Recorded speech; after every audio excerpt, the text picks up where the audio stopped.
Augie, we're going to try this to see if you want to download it and listen to it off YouTube. So, 1984, Part 1, Chapter 8 is where we are. From somewhere at the bottom of a passage, the smell of roasting coffee, real coffee, not victory coffee, came floating out into the street. Winston paused involuntarily. For perhaps 2 seconds he was back in the half-forgotten world of his childhood. Then a door banged, seeming to cut off the smell as abruptly as though it had been a sound.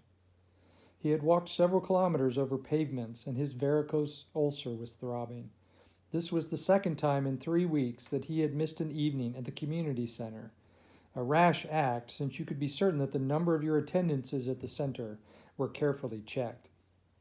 In principle, a party member had no spare time, and was never alone except in bed. It was assumed that when he was not working, eating, or sleeping, he would be taking part in some kind of communal recreations. To do anything that suggested a taste for solitude, even to go for a walk by yourself, was always slightly dangerous. There was a word for it in newspeak. Own life, it was called, meaning individualism and eccentricity. But this evening, as he came out of the ministry, the balminess of the April air had tempted him. The sky was a warmer blue than he had seen in that year, and suddenly the long, noisy evening at the center, the boring, exhausting games, the lectures, the creeping camaraderie oiled by gin, had seemed intolerable. On impulse, he had turned away from the bus stop and wandered off into the labyrinth of London. First south, then east, then north again, losing himself along unknown streets and hardly bothering which direction he was going. If there is hope, he had written in the diary, it lies in the proles. The words kept coming back to him, statement of a mystical truth and a palpable absurdity. He was somewhere in the vague brown-colored slums to the north and east of what had once been St. Pancras Station. He was walking up a cobbled street of little 2-story houses with battered doorways, which gave straight on the pavement and which were somehow curiously suggestive of rat holes. There were puddles of filthy water here and there among the cobbles. In and out of the dark doorways and down narrow alleyways that branched off on either side, people swarmed in astonishing numbers.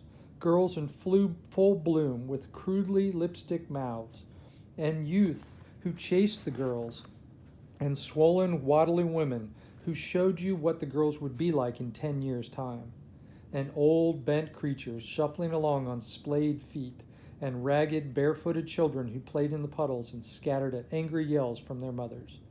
Perhaps a quarter of the windows in the street were broken and boarded up. Most of the people paid no attention to Winston. A few eyed him with a sort of guarded curiosity.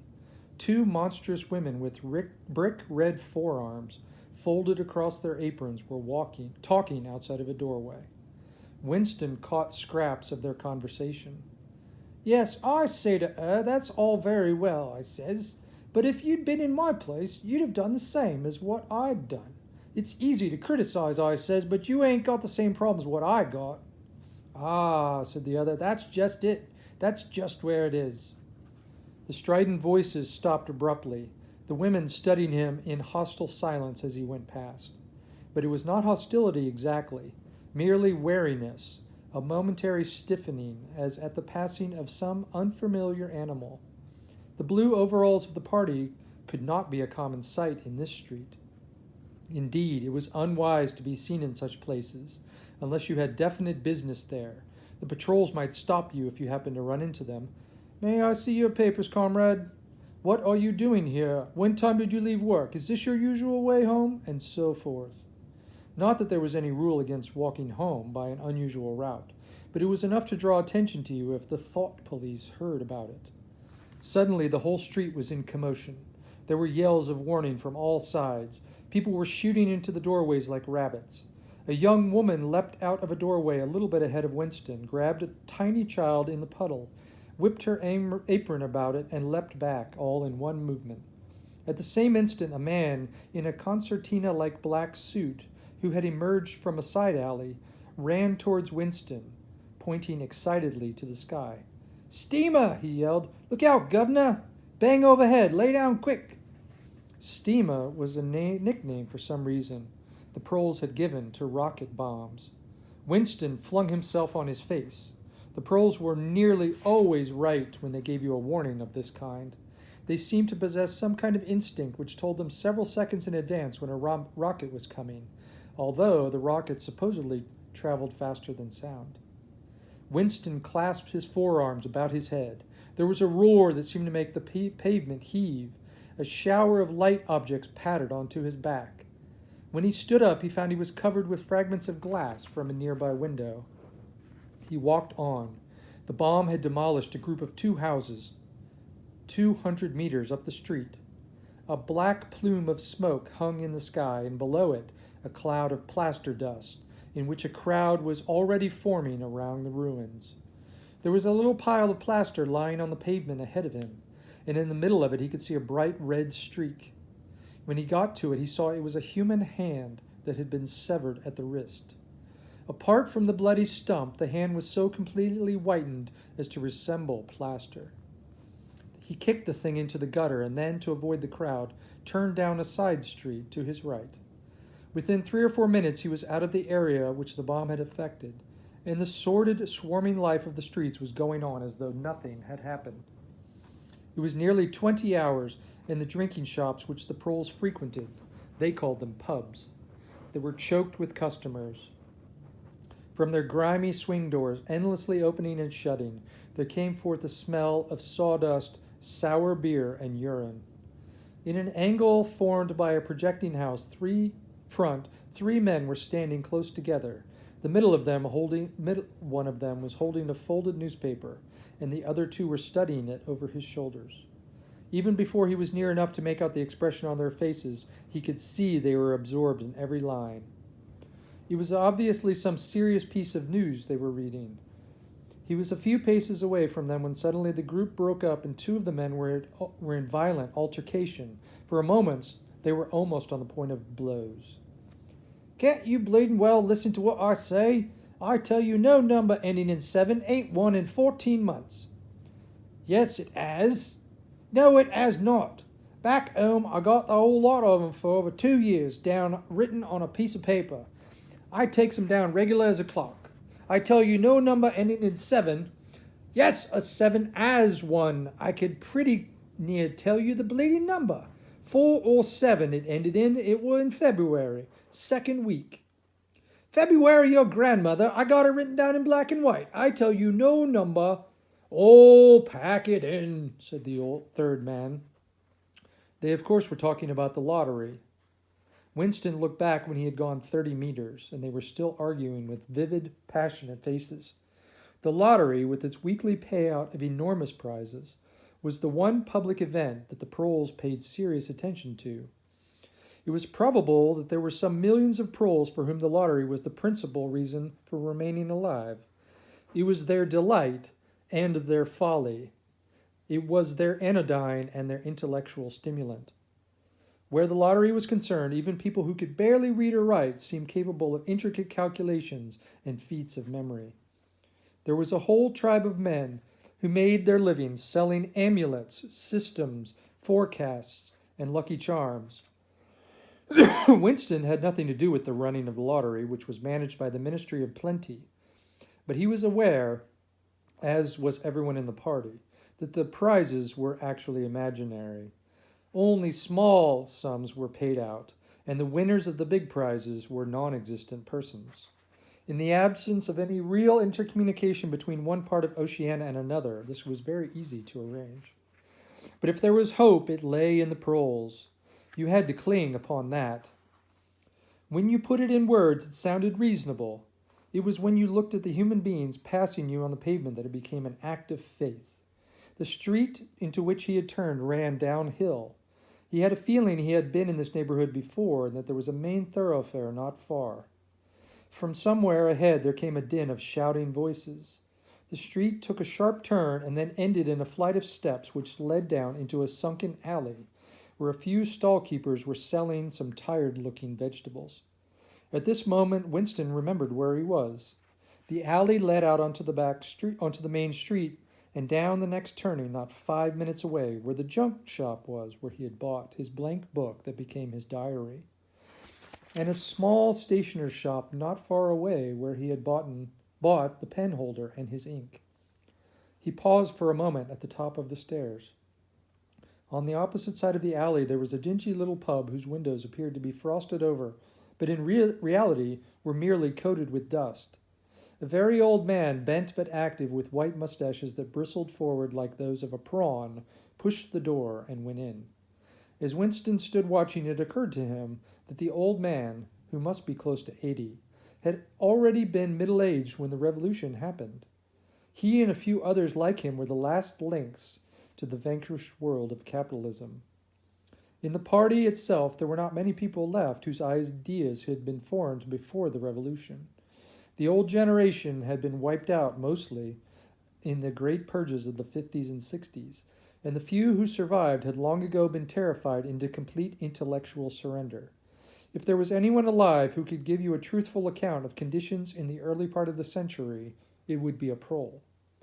Suddenly the passage from the history book that he had copied to his diary came to his mind. A lunatic impulse took hold of him. He would go in the pub and talk to the old man, questioning him. He would ask him,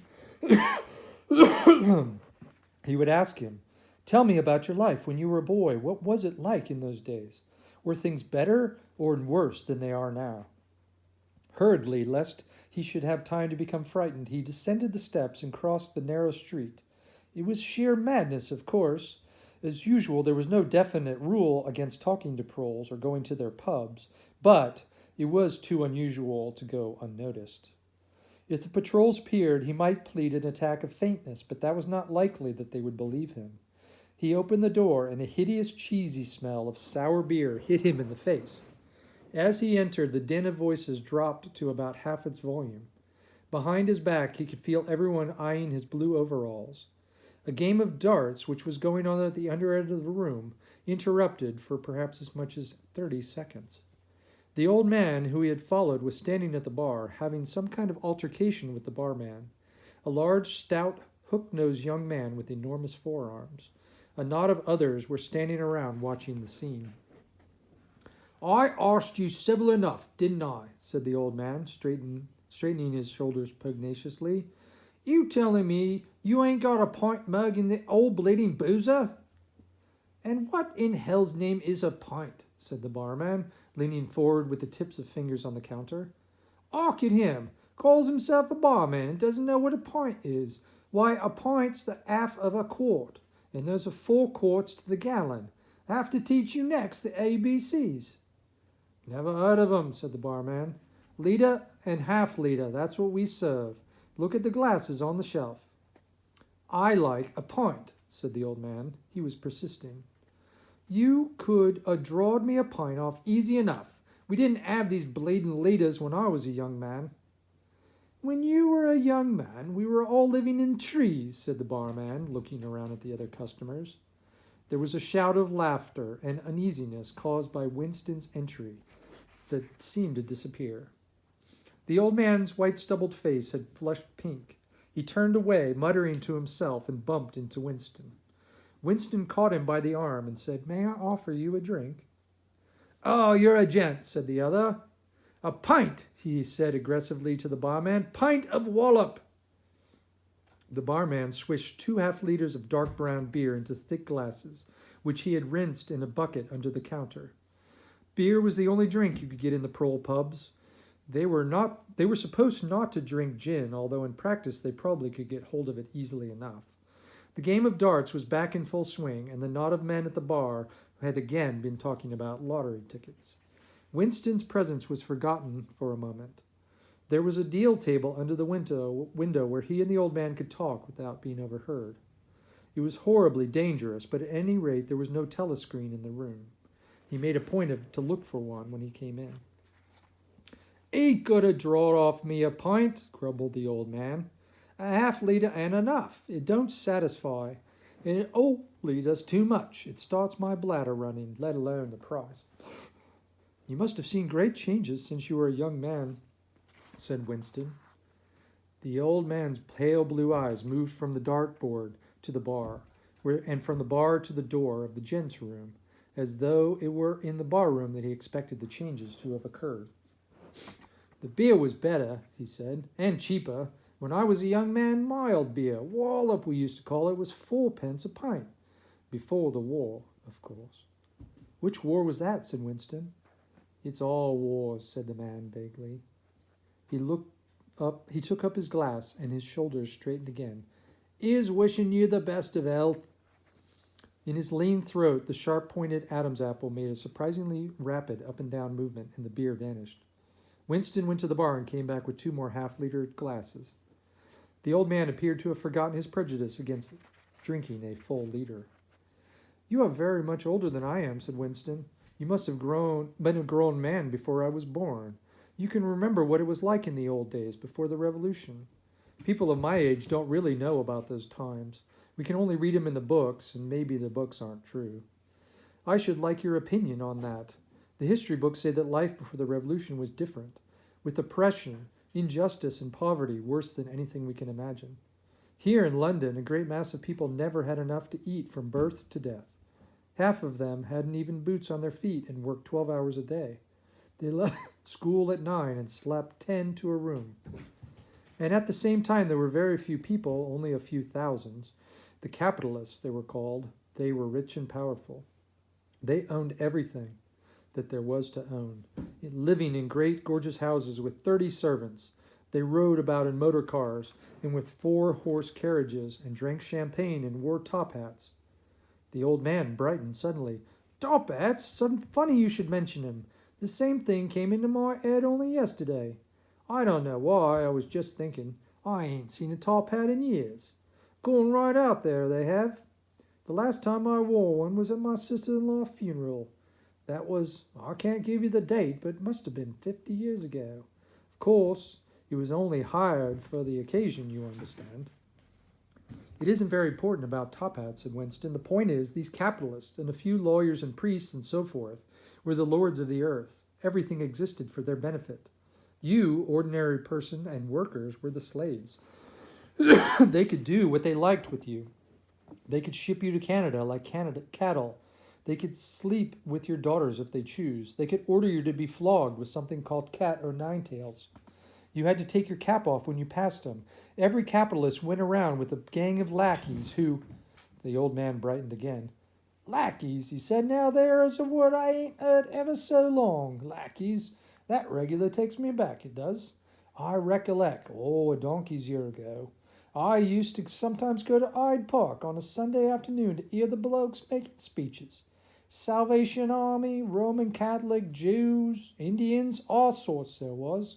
And there was one bloke, couldn't give you his name, but a real powerful speaker he was. He didn't half give it to 'em. Lackeys, I says, lackeys of the bourgeoisie, flunkies of the ruling class, parasites, that was another of them, and hyenas. He definitely called them hyenas. Of course, he was referring to the Labour Party, you understand. Winston had the feeling that they were talking at cross purposes. What I really wanted to know, do you feel that you have more freedom now than you had in those days? Are you treated like a human being more? In the old days, the rich people, those at the top, the House of Lords, said the old man. Yes, the House of Lords, if you like. What I'm asking is, were those people able to treat you as an inferior because they were rich and you poor?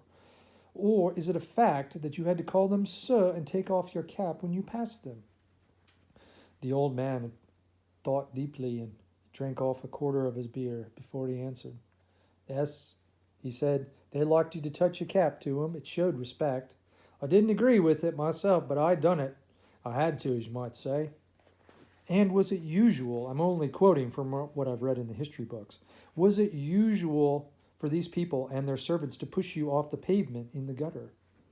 Oh, one of them pushed me once, said the old man. I recollect it as if it was yesterday. It was boat race night.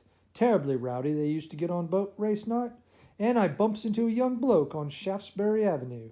Quite the gent he was, dress shirt, top hat, black overcoat. He was kind of zigzagging across the pavement, and I bumps into him accidental. He says, why can't you look at where you're going? He says, I just say, just think you've bought the pavement? He says, I'll twist your bloody head off if you get fresh with me. I says, you're drunk. I'll give you in charge of half a minute. I says, and if you believe me, He puts his hand on my chest and gives me a shove. It's pretty much sent me under the wheels of a bus. Well, I was young in them days, and I was going to have to fetch him one, only a sense of helplessness took hold of Winston. The old man's memory was nothing but a rubbish heap of details. One could question him all day without getting real information. The party histories might still be true after a fashion. They might be completely true. But he made one last attempt. Perhaps I have not made myself clear. What I'm trying to say is this. You have been alive a very long time. You have lived half your life before the Revolution. In 1925, for instance, you were already grown. Can you remember what life in 1925 was like and whether it was better now or worse? If you could choose, would you live then or now? The old man looked at the dartboard. He finished his beer slowly. When he spoke, it was with a tolerant, philosophic air as though the beer had mellowed him. I know what you expect me to say. You expect me to say I'd sooner be young again. Most people would say they'd sooner be young if you asked them. You got your health and strength when you're young. When you get to my age, you ain't never well. I suffer something terribly wicked from my feet, and my bladder's just terrible. 6 and 7 times a night I'm out of bed. On the other hand, there's great advantages to being an old man. No worries. I ain't and no truck with women. I ain't had a woman for 30 years, and not wanted to, what's more. Winston sat back against the windowsill. It was no use going on. He was just about to buy some more beer when the old man got up and shuffled rapidly into the stinking urinal at the side of the room. The extra half-liter was working on him. Winston sat for a minute or two gazing at his empty glass, and hardly noticed when his feet carried him out into the street. Within 20 years at the most, he reflected, the huge and simple question of whether life was better before the Revolution or not would have ceased once and for all to be answerable.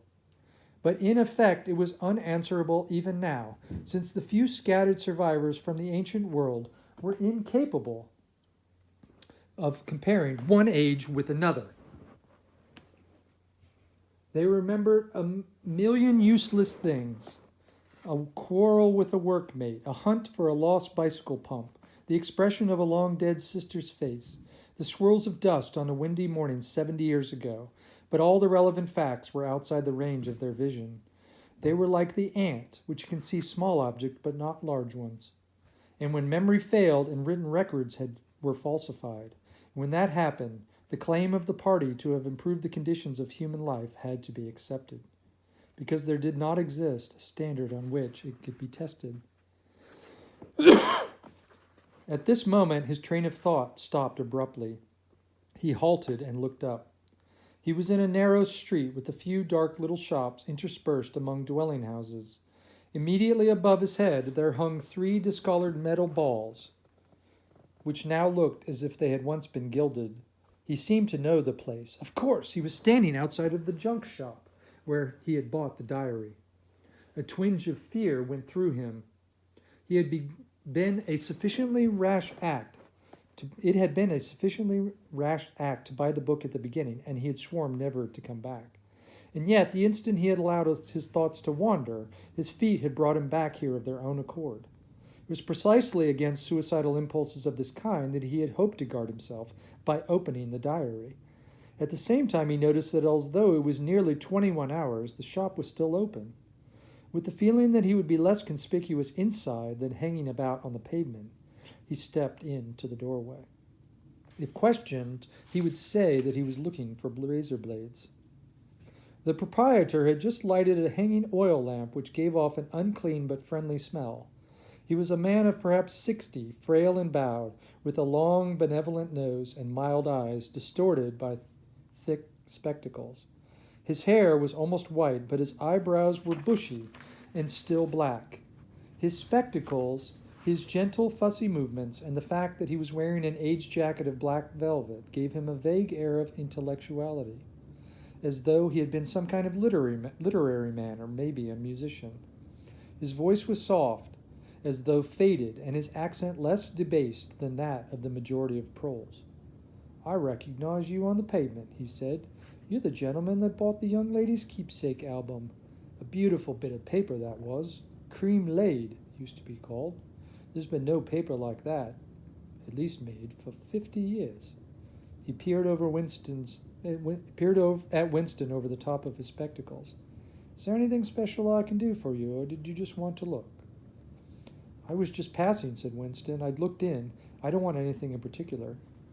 Oh, it's just as well, said the other, because I don't suppose I could have satisfied you. You see how it is, he said apologetically. It's an empty shop. Between you and me, the antiques trade about done. No demand and no stock either. Furniture, china, glass, it's all been broken up. The metal stuff's been melted down. I haven't seen a brass candlestick in years. The tiny interior of the shop was in fact uncomfortably full, but there was nothing of actual value. The floor space was very restricted because all around the walls were stacked innumerable dusty picture frames. In the window there were trays of nuts and bolts, and worn-out chisels, penknives with broken blades, tarnished watches that did not even pretend to be in going order, and other miscellaneous rubbish. On a small table in the corner was a litter of odds and ends, lacquered snuff boxes, agate brooches, and the like, which looked as though they might include something interesting. As Winston wandered towards the table, his eye was caught by a small, round, smooth thing that gleamed in the lamplight. It was a heavy lump of glass, curved on one side and flat on the other, making almost a hemisphere.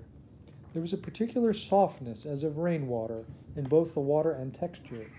At the heart of it, magnified by the curved surface, there was a strange pink, convoluted object that were called a rose, or sea anemone.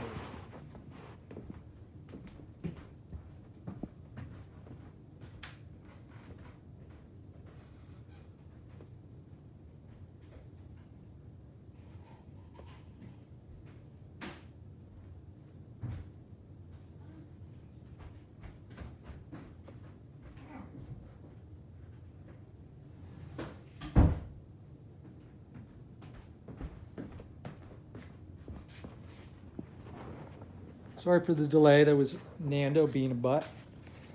Okay, back to the paperweight thing. Oh, maybe not. Okay. What is it? Said Winston, fascinated. That's coral, that is, said the old man. It must have come from the Indian Ocean. They used to kind of embed it in the glass. That wasn't made less than 100 years ago. More, by the look of it. Oh, it is a beautiful thing, said Winston. It is a beautiful thing, said the other. But there's not many that would say that nowadays.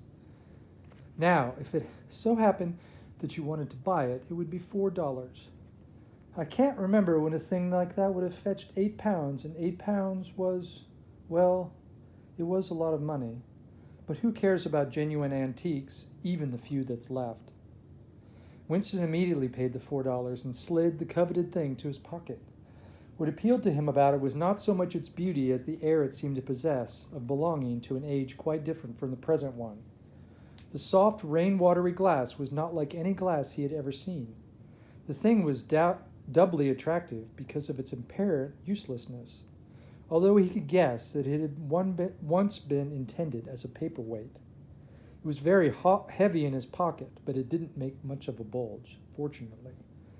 It was a queer thing, even a compromising thing for a party member to have. Anything old, and certainly beautiful, was always suspect. The old man had grown noticeably more cheerful after receiving the $4, and Winston realized he could have had it for $3, maybe even $2.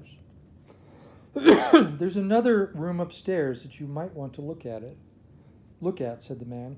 There's not much in it, just a few pieces. We'll do with a light if we're going upstairs.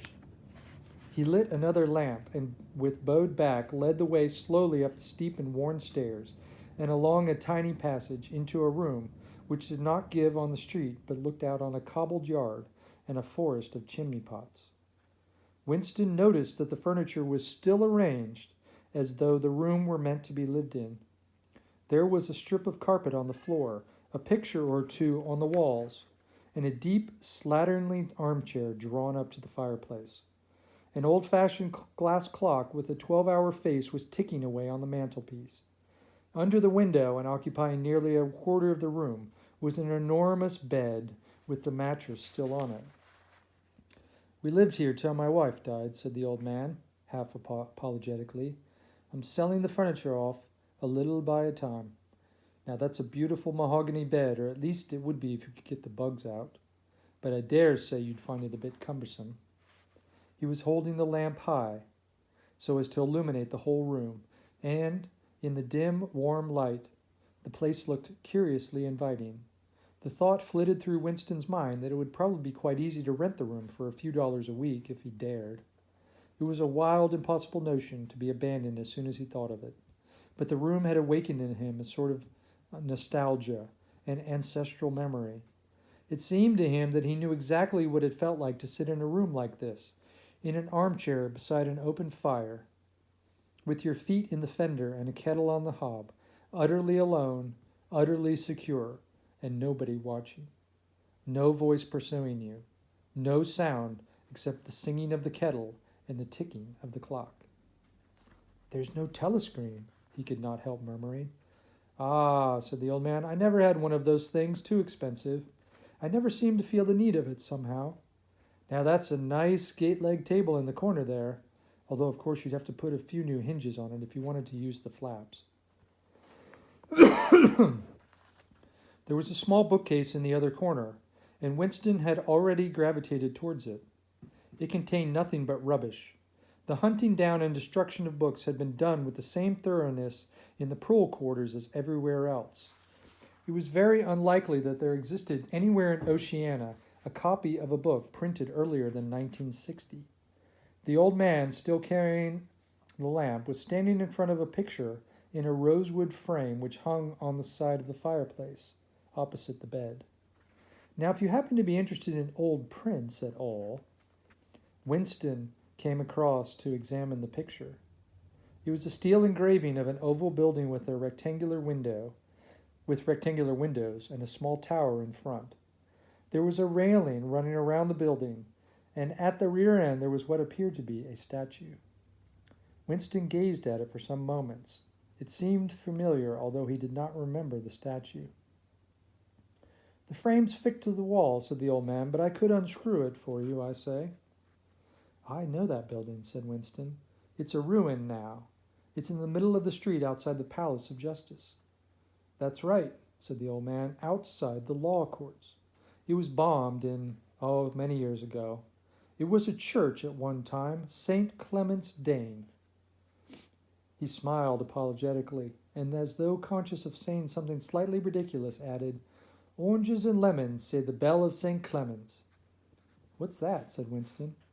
"Oh, it was a rhyme I used to do when I was a little boy. How it goes on I don't remember, but I do know it ended up, 'Here comes a candle to light you to bed. Here comes a chopper to chop off your head.' It was a kind of dance. They held out their arms for you to pass under, and when they came to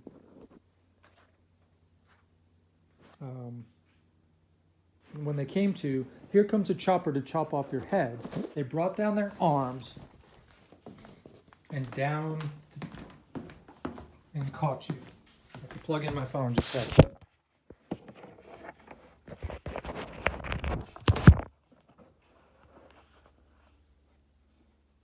It was just names of churches. All the London churches were in it. All the principal ones, that is. Winston wondered vaguely to what century the church belonged. It was always difficult to determine the age of a London building.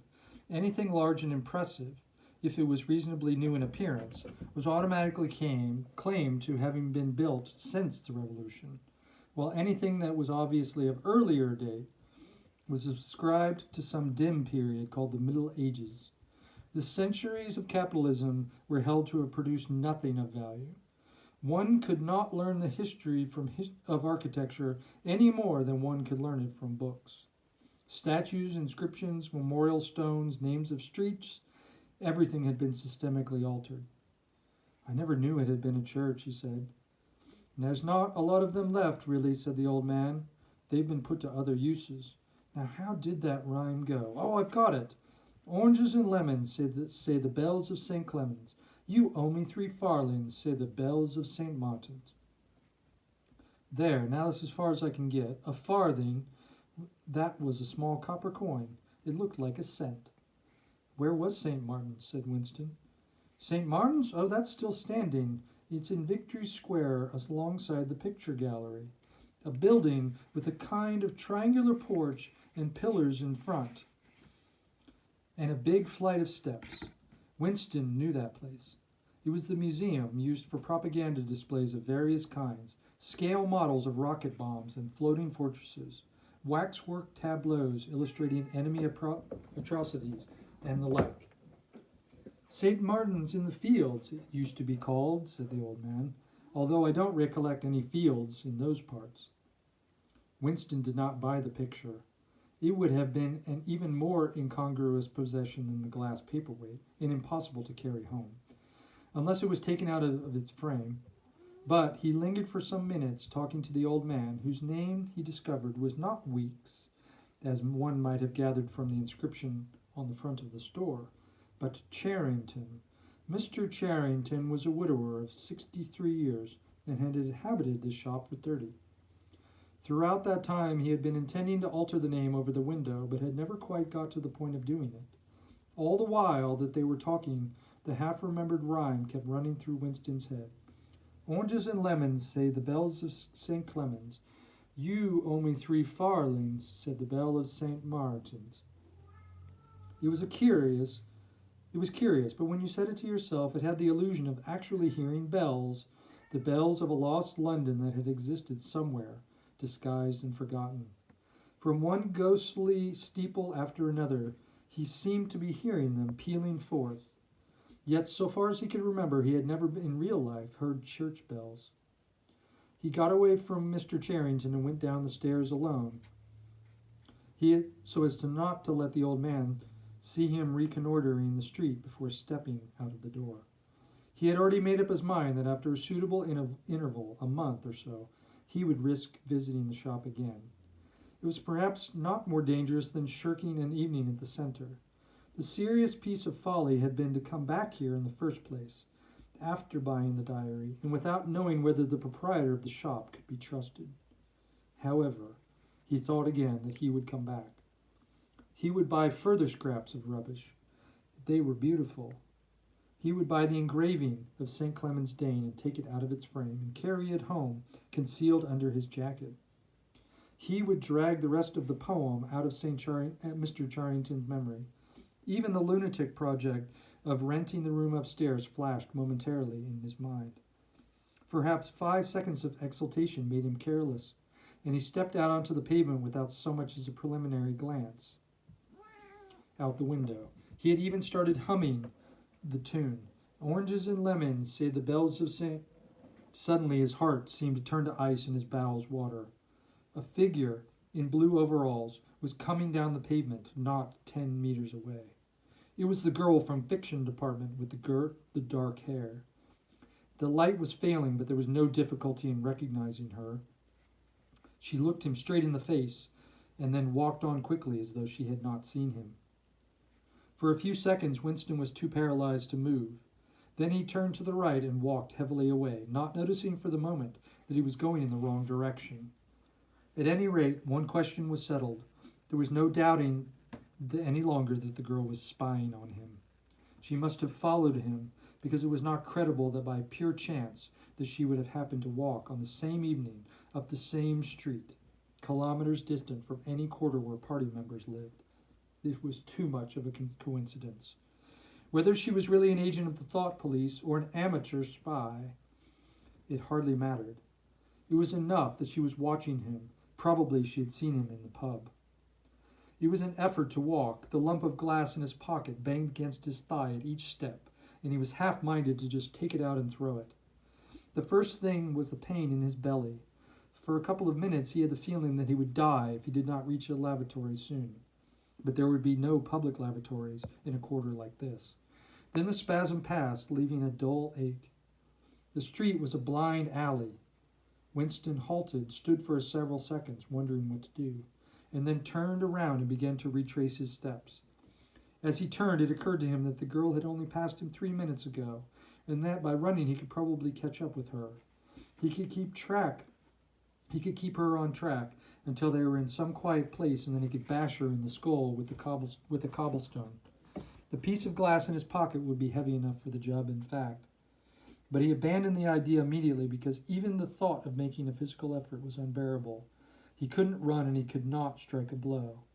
Besides, she was young and lusty and would defend herself. He also thought of hurrying to the community center and staying there until it closed, to establish a partial alibi for his evening. But that was impossible too. A deadly lassitude had taken hold of him. All he wanted to do was get home quickly and sit down to the quiet. It was after 22 hours when he got back to his flat. The lights would be switched off at the main at 23:30. He went into the kitchen and swallowed nearly a teacup full of gin. Then he went to the table in the alcove, sat down and took out his diary, but he didn't open it. From the telescreen, a brassy female voice was squalling a patriotic song. He sat staring at the marbled book without trying with success to shut the voice out of his consciousness. It was at night that they came for you, always at night. The proper thing to do was to kill yourself before they got you, and some people undoubtedly had. Many of the disappearances were actual suicides. But it needed desperate courage to kill yourself in a world where firearms or any quick and certain poison were completely unprocurable. He thought with a kind of astonishment of the biological uselessness of pain and fear, the treachery of the human body which always freezes into inertia at exactly the moment when a special effort is needed.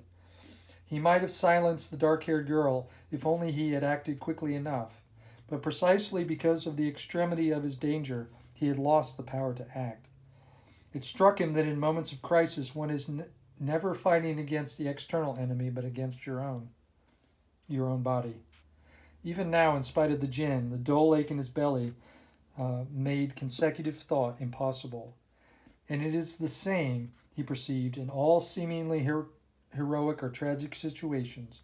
On the battlefield, the torture chamber, a sinking ship, the issues that you are fighting for are always forgotten, because the body swells up until it fills the universe.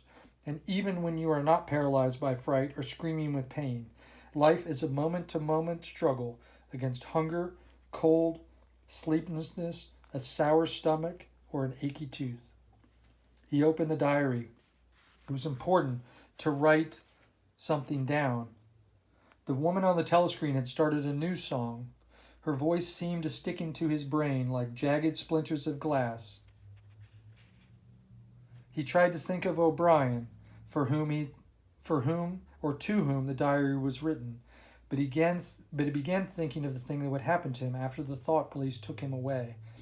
It would not matter if they killed you at once. To be killed was what you expected, but before death, nobody thought of such things or spoke of them. There was the routine of confession that you had to go through, groveling on the floor, screaming for mercy, the crack of broken bones, smashed teeth, and bloody clots of hair. Why did you have to endure it, since the end was always the same? Why was it not possible to cut a few days or weeks out of your life? No one ever escaped detection. Nobody ever failed to confess. When once you had succumbed to thought crime, it was certain that by a given date you would be dead. Why then did that horror, which altered nothing, have to lie embedded in future time? He tried with a little more success than before to summon up this image of O'Brien. We shall meet in a place where there is no darkness. O'Brien had said that to him. He knew what it meant, or thought he did. The place where there's no darkness was the imagined future, which one could never see, but which by foreknowledge one could mystically share in. But with the voice from the telescreen nagging at his ears, he could not follow the train of thought further. He put a cigarette in his mouth. Half the tobacco promptly fell out onto his tongue. It was a bitter dust which was difficult to spit out. The face of Big Brother swam into his mind, displacing that of O'Brien. Just as he had done a few days earlier, he slid a coin out of his pocket and looked at it. The face gazed up at him, heavy, calm, protecting, But what kind of smile was hidden beneath the dark mustache? Like a leaden knell, the words came back to him. War is peace. Freedom is slavery. Ignorance is strength. And that concludes part 1. For more, make a request to your Pa.